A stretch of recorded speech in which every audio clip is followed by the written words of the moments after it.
I really hope you had a wonderful Halloween weekend and you enjoyed trick-or-treating and got lots and lots and lots of candies, or you had an amazing party time. I am back for you guys with scary stories this week, and I was thinking, since I just had new followers coming up on my channel, that I might would do a short, a YouTube short, where I say some facts about myself, but I thought I would do that when I reach 1,000 subscribers, and maybe, share and like, comment the videos, and let me know in the comments below if you would think that that would be of interest to you guys. I am going to start with no further ado, and I hope you enjoy this creepy but soothing stories.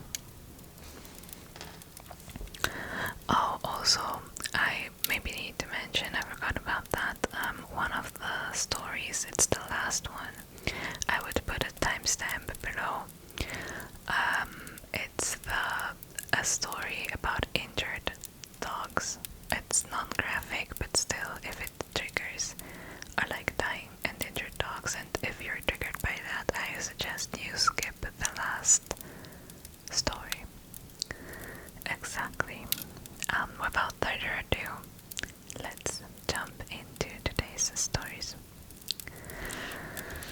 So, the first one is called The Belly Crawling Man. Okay. This is a true story that happened to my husband and I. It begins with a dream, but ended up in our actual, very real, everyday lives. One night, I had a dream so bad. I woke myself up whimpering. In the dream, a man was crawling along the ground on his belly, drooling, snarling, chewing, and clawing his way along the earth. Picture King's lawn mower man. For everyone who knows. I don't. Okay. Just terrifying. He crawled along the side of our home until he got to my window. Then he pulled himself up, looked in with wild yellow eyes. He was chewing or biting on a pair of red thong underwear. He stretched them out, grating one end in his teeth and pulling the other end tight with his hand, like it was bubble gum. He was growling and making noises like Danny DeVito's penguin character in the 1990s Batman movie.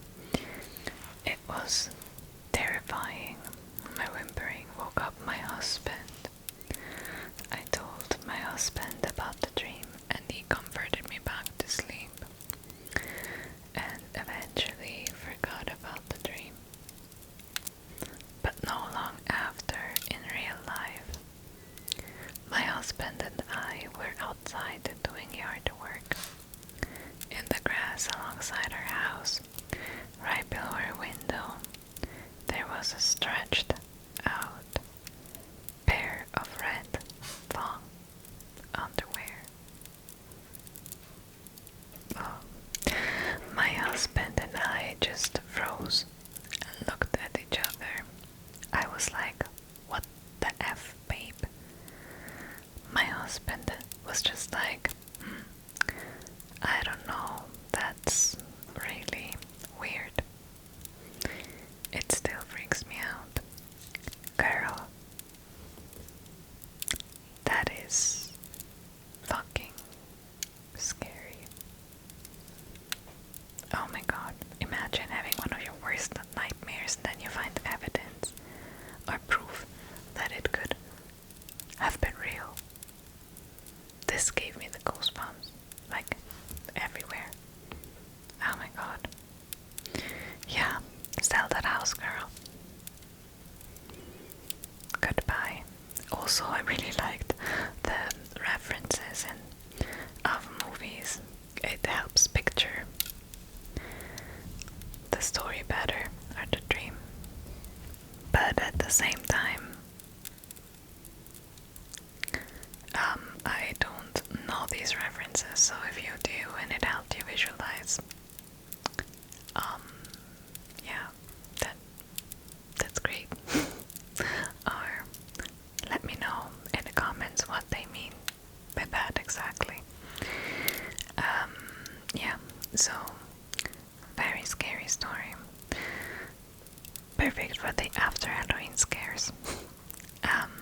If you hear chewing in the background, it's not this dream figure or monster man crawling on his belly. It's just my little gremlin Shih Tzu boy chewing his chewy.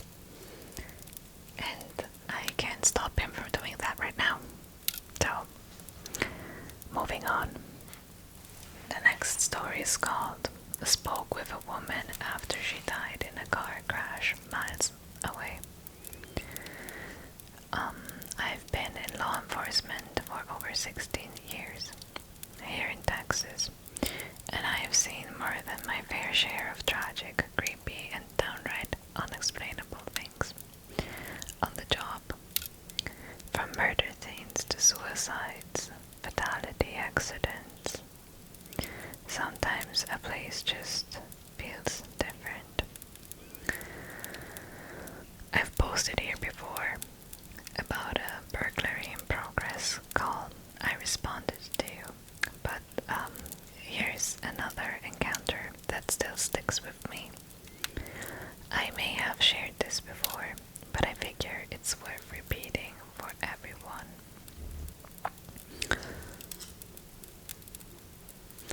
There was one call I went to, a death notification, that really freaked me out. I had to contact some family members of a deceased woman that was involved in a fatal car accident a few miles away from her home. When I arrived, I met a woman near the roadway, just inside the property gate. She said she heard me coming from miles away. I asked her if she lived at the residence, which she confirmed she did. After asking her to speak with me at the house, she agreed, but said she needed to walk, as the house was about 75 yards from the road. After making it to the house, I approached the front door, a small wooden port, and began scanning the driveway for the woman. It was about 1 a.m. and completely dark. While looking for the woman, the front door opened and a younger woman appeared. She was concerned about my presence and asked if everything was okay, so I asked if I could speak with her and any other adults inside, and she welcomed me in. I told her I would wait for the woman I met near the gate, and she told me that nobody else should be home. I then freaked out and began searching the property. Nothing. After entering the residence, I told her and her husband about the news about Suzanne, which ended up being her mother. She said her mother moved in a few months back, after her father had passed, and wasn't handling it well. While she and her husband were comforting each other, I began looking at photos on the wall. There was was this picture of a mid-aged woman that stuck out to me. She was a younger version of the woman I spoke with near the gate. While looking at the picture, her daughter confirmed that was her mother, the woman who passed away in the wreck. I spoke with the ghost of the individual that died in the car crash just before telling her family what happened. This experience and many others prompted me to start sharing stories like these from my job. If you're interested, I've got a video about this on similar stories from fellow officers on my YouTube channel. Policing the shadows. Have any of you experienced something similar that just can't be explained? So first of all, I feel like this story is scary, like very scary, but not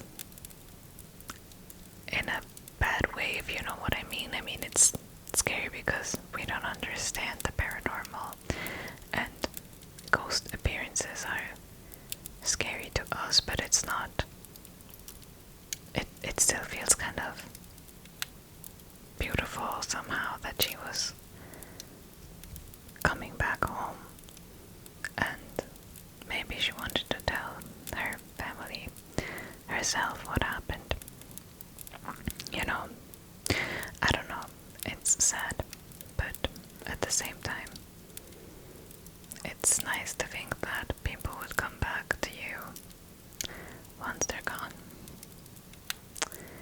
Yes, and apparently this person who wrote this Reddit story has a YouTube channel on their own, so if you'd like to check that out, I mean, you know, his YouTube channel name now, and I always put the Reddit story descriptions and links in the description box below, so if you're ever interested in who wrote these stories, or if you want to read more of the things that they write, or like channels or anything, the description is, well, the information is always in the description box below, and you can do that if you want to. So let's move on to our third story tonight, and it's also a rather short one, and it's called Terrifying Night in the Woods. I keep trying to forget about this story, but it keeps coming back into my memory. Even after years, I'm really curious if anybody has experienced anything similar. I went to college in rural Appalachia. I already know this is bad. And I heard all the previous rules about being in the woods. At night, no whistling in the woods, don't be out after dark, ignore crying deep in the woods, etc. But on this particular night, I ignored the most important rule. Stay out of the woods from dusk till dawn. I was on a very rural stretch of the Blue Ridge Parkway to watch the sunset with my then girlfriend. We wound up getting pretty comfortable laying down in the back of my car, to the point we started snoozing off. I want to say I woke up about 45 minutes after the sun had gone down, and the woods were dead silent. I instantly felt that something was wrong. I had a very strange feeling that I was being watched. Knowing something was off, I gently tried to wake my girlfriend to leave, when all of a sudden I heard this gut-wrenching scream from the woods beside my car. I know that mountain lions and foxes can scream, but this was not like that. It sounded like a full-grown man screaming bloody murder.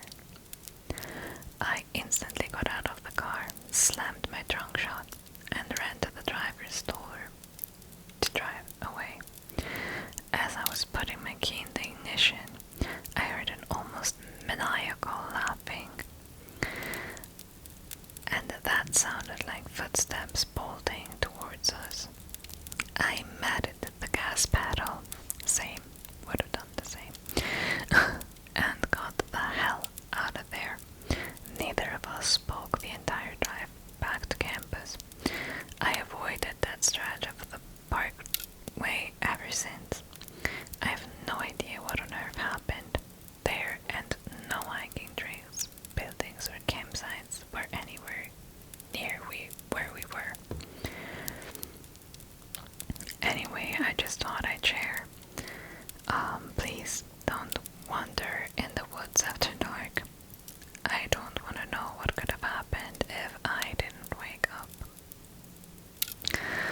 Yeah, you know, I always figure when there's Appalachia or Appalachia in the name of a story that it is bad and scary. And it has always something to do with screaming and something chasing you out of the woods. So, yeah, no, like I said in previous videos, you couldn't catch me dead going inside a forest at night, no matter where I was, especially not rural Appalachia. Yeah. Yeah, like imagine you're in the back of your car outside and you have to get out of the trunk to walk around the car to get in the driver's, and then I can picture myself fumbling with the ignition and the keys. Oh my god. Yeah, guys, you do you, but stay safe and may I add to stay out of the woods. Okay. Now we are at the last story. So for everyone who wanted to skip that because of the trigger warning of injured and dying dogs, this is your cue to leave this video, and for the ones leaving now, I hope you have a wonderful night. Relax and take care. Everyone else, relax and take care as well. Sit back and enjoy this last story. It's a rather long one, so now it's the time to fall asleep. This story is called Premonition Dream Came True Twice. So it's about a dream coming true. Okay. This story includes non-graphic descriptions of a dream involving injured and dying dogs. She put this as a trigger warning. That's why I mentioned it as well. Okay. I wanted to tell this story on here because I recently told it to a co-worker when we were discussing our belief in the paranormal. And when I was retelling it, her reaction and the events I remembered were enough to at least jot it down for future reference. Anyway, this happened about 2 years ago during a music festival in Chicago. My friends like to call me the Venmo friend, which means that I am not involved at all in planning the trips. They make all the decisions and just Venmo request me for half of the total. Honestly, I love it because I get really stressed planning trips. I much prefer when I can just sit back, enjoy the awesome excursions, and go along for the ride. My two friends do the research very thoroughly too, so I never doubt or disagree with the stuff they plan. My travel credo is that if you took no part in planning it, you have no say in adjusting it. That's why I'm very go with the flow on vacation, as I don't want to be that annoying friend who didn't help to plan, but complains about activities chosen, which is fair in my opinion. Anyway, that's the context. I've gone on about 3 or 4 trips with these two friends before this one.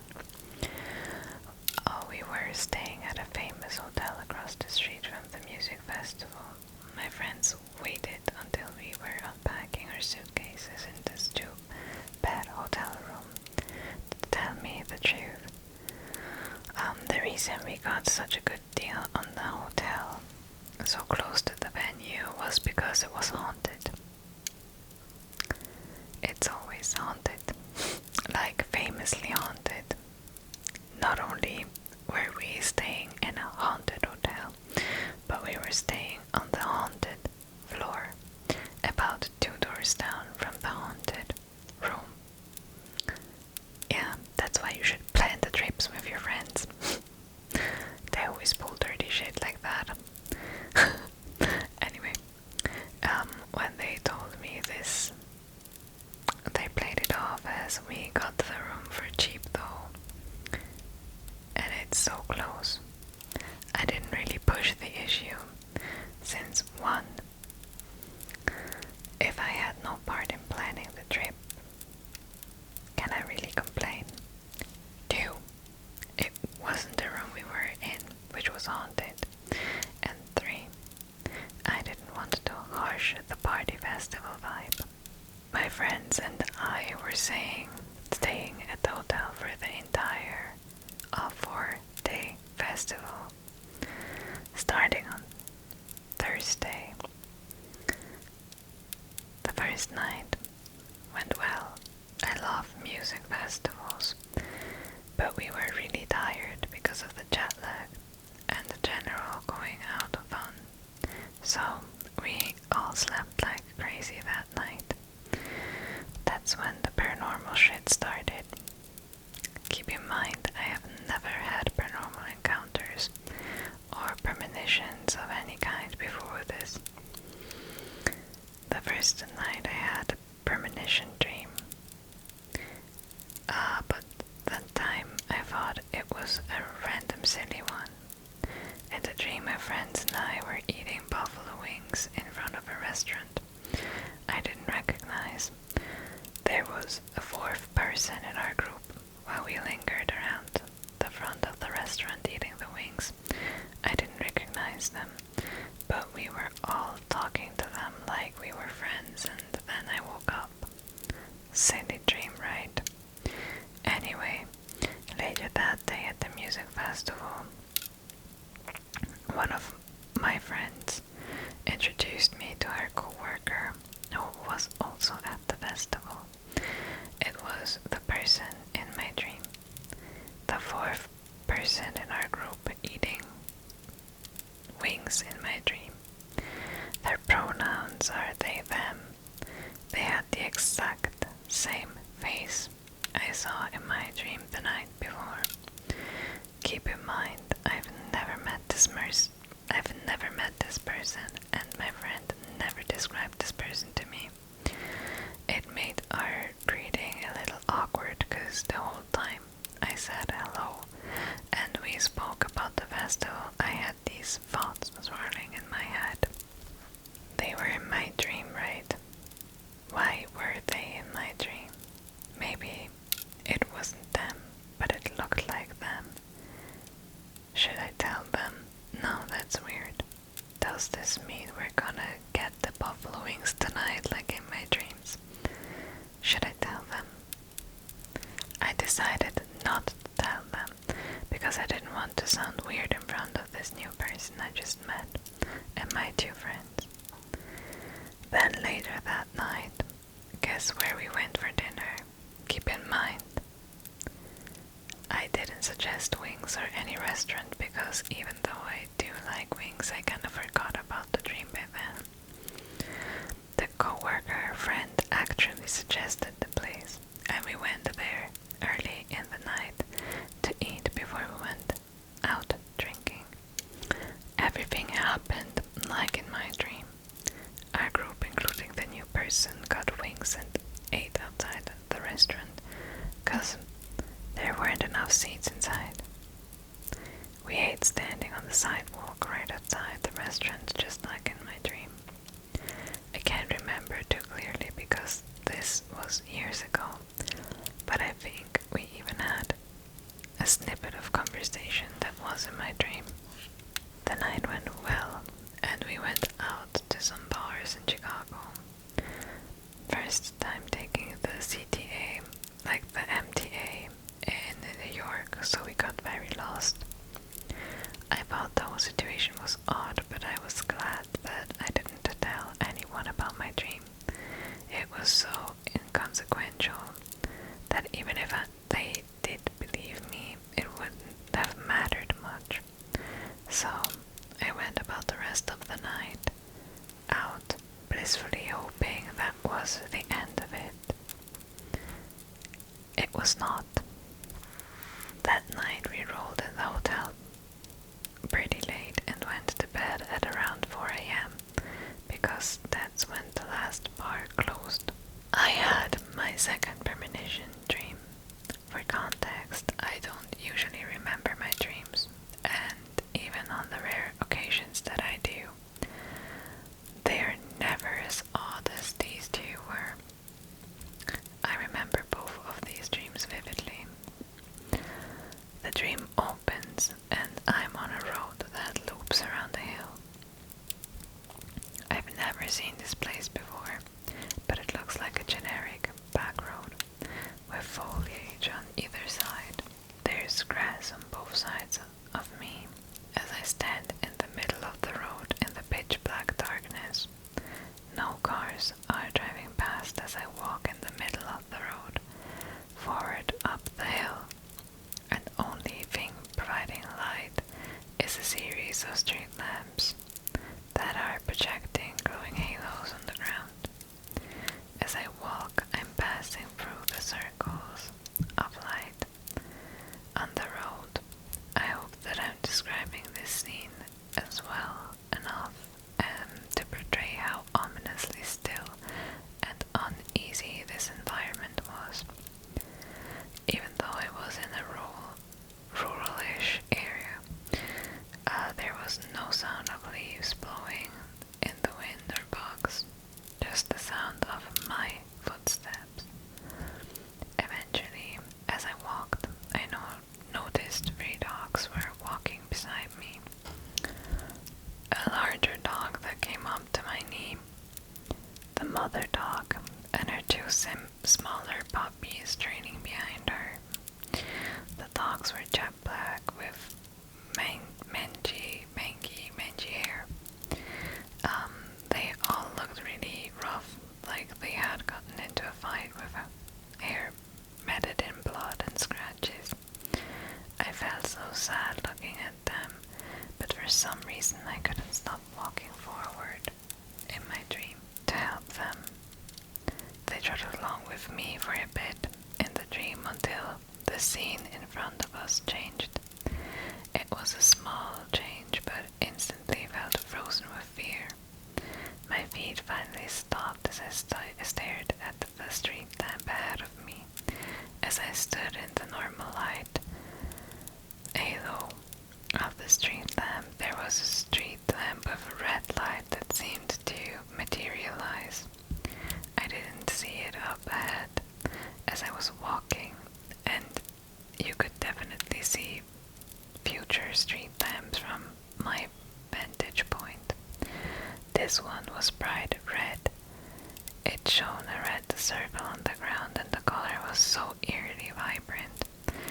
Not something a red light bulb could produce, but an uneasily vivid blood red color of light in a halo shape on the ground. When I saw it, my survival instincts immediately told me, don't go in the red circle.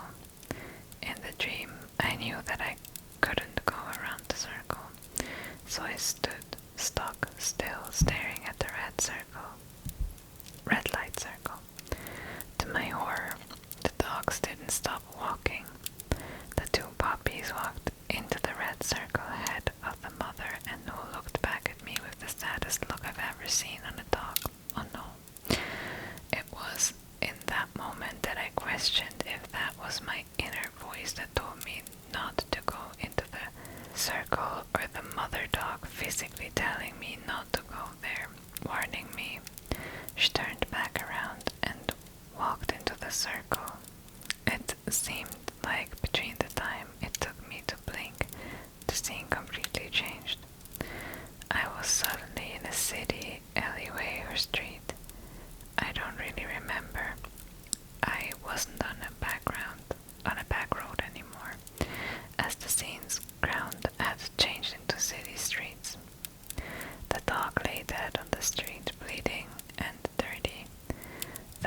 dog next to the puppies lined up like dominoes, lying on their sides like someone had put them there for me to see, bathed in red light. It was such a horrendously gruesome sight that I jolted awake. Thoughts rushed into my brain as I breathed heavily, trying to calm down and not wake up my friends who were in the hotel bed next to me. I went to the bathroom to think through the dream and get it together. I felt horrible for the dogs, and I was a little disgusted with myself for imagining such a sad situation with dogs in it. I love animals and would never want harm to come to them. So I felt a bit disturbed by my own dream. Then the thought hit me, is this dream going to happen like the other one? They both felt unusually vivid and real looking, so my brain immediately started mulling over what that connection meant. If my last dream happened, why wouldn't this one? I was so freaked out that I finally told my two friends about the first dream in the morning. The buffalo wing one, not the dog one. The dog one was still too fresh. When I told my friends, they admitted that they had been having some weird, possibly paranormal experiences too. I want to change names, so I'll call them Daisy and Lily. Daisy told me that she had been feeling oddly cold in the hotel room at times, even though the old AC in there barely kept the room bearable in summer heat. Lily said she had been hearing weird noises but wrote it off as an old hotel filled with rowdy festival guests.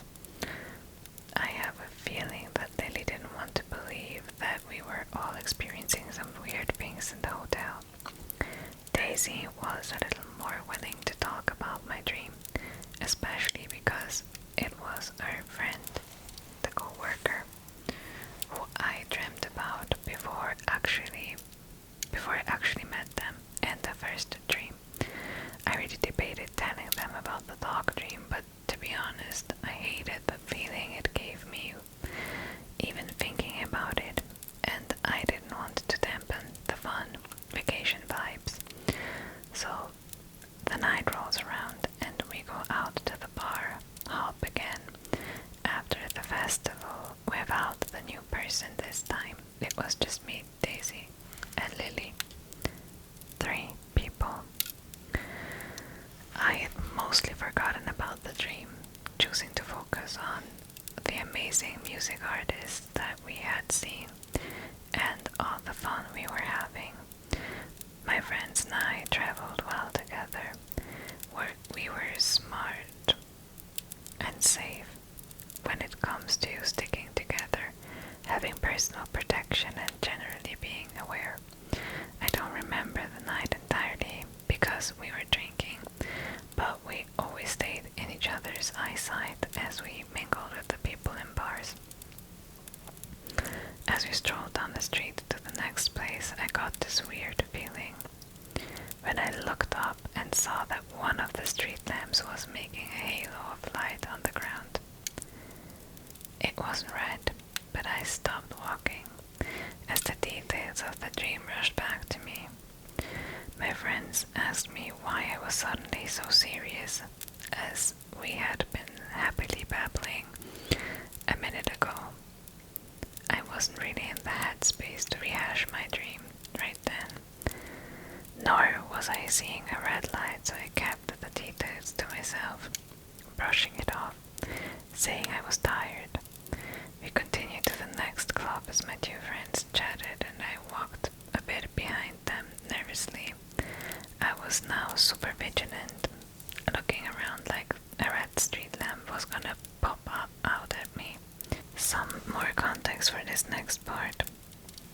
None of us are from Chicago. Like I mentioned before, I'm the Venmo friend, so I didn't help in choosing the bars that we were going to, and my friends were relying purely on word of mouth recommendations or reviews online to find places. All the spots we had hit so far were super fun because my friends are very skilled at planning stuff.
place soon, thank God, as it was really crowded and the vibe was not it.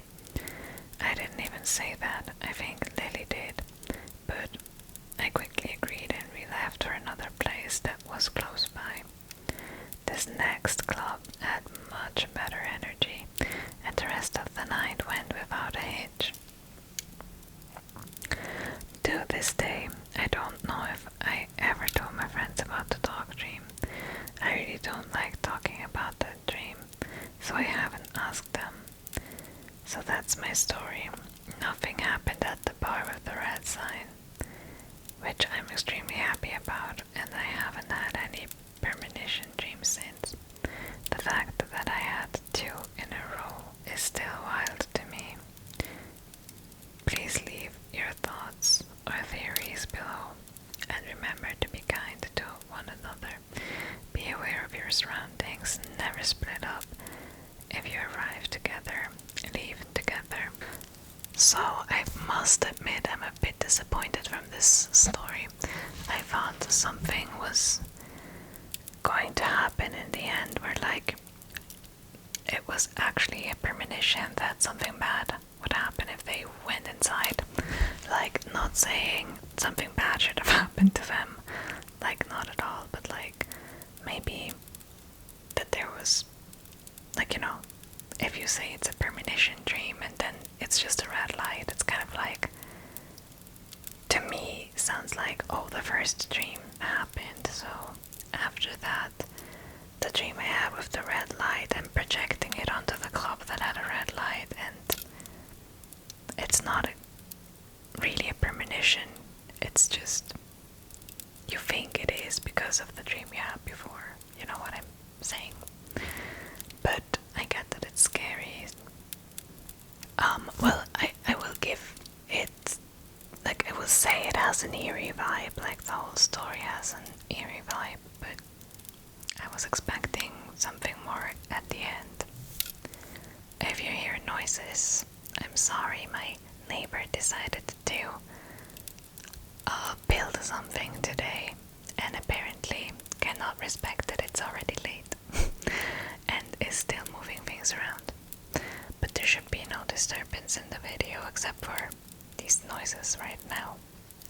Anyway, I hope the stories were scary but relaxing for you guys, and as always, if you liked it and if you like my content, I would be glad if you could do all the YouTube shenanigans and share, like, engage, subscribe, everything. And yeah, let me know in the comments below what you think about the facts about me video at 1,000 subscribers. And close your eyes, relax, and go to sleep, and when you wake up, we might just see each other